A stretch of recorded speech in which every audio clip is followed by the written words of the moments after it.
আসসালামু আলাইকুম প্রিয় দর্শক, দেশ এবং প্রবাস থেকে যারা ভিডিওটি দেখছেন আশা করি সকলেই ভালো আছেন।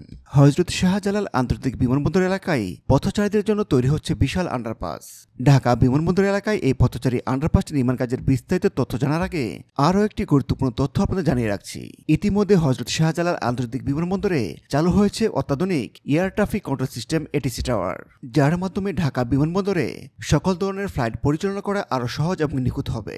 চলুন এবার ঢাকা বিমানবন্দর এলাকায় নির্মাণাধীন আন্ডারপাসটির অগ্রগতির বিস্তারিত দেখিনি। ঢাকা বিমানবন্দর এলাকায় নির্মাণাধীন এই আন্ডারপাসটির দৈর্ঘ্য 1.70 কিলোমিটার, যাতে থাকবে 9টি প্রবেশ এবং বহির্গমন পথ।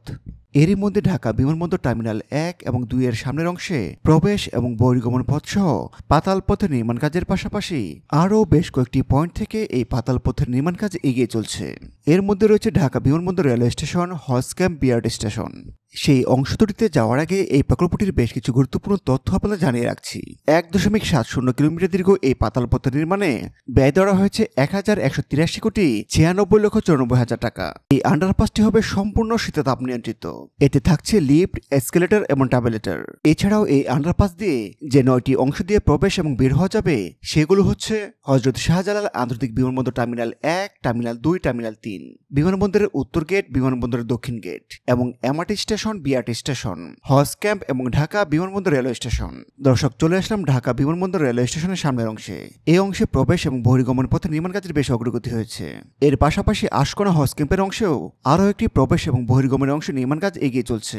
প্রকল্পের নথি অনুযায়ী চলতি বছরের মধ্যে এই পাতাল পথচারী আন্ডারপাসটি নির্মাণ কাজ শেষ করার কথা রয়েছে। তবে বর্তমান সময় পর্যন্ত এই প্রকল্পটির যে নির্মাণ কাজের অগ্রগতি তাতে সহজেই অনুমান করা যায় চলতি বছরের মধ্যে এই পাতাল পথের নির্মাণ কাজ শেষ হচ্ছে না। তবে এরই মধ্যে নির্মাণ কাজের বেশ অগ্রগতি হয়েছে। একই সঙ্গে ধারাবাহিকভাবে নির্মাণ কাজ এগিয়ে চলছে। এর ধারাবাহিকতা বজায় থাকলে বাংলাদেশ সেনাবাহিনীর মাধ্যমে বাস্তবায়নাধীন এই প্রকল্পটি শীঘ্রই আলোর মুখ দেখবে। আর এটি চালু হলে দৈনিক প্রায় 2.5 লক্ষ পথচারী এই পথচারী আন্ডারপাসটি ব্যবহার করতে পারবে। সুপ্রিয় দর্শক, এ ছিল হযরত শাহজালাল আন্তর্জাতিক বিমানবন্দর পথচারী আন্ডারপাস নির্মাণ কাজের অগ্রগতি নিয়ে আমাদের আজকের আয়োজন। ভিডিওটি শেষ পর্যন্ত দেখার জন্য আপনাকে অসংখ্য ধন্যবাদ।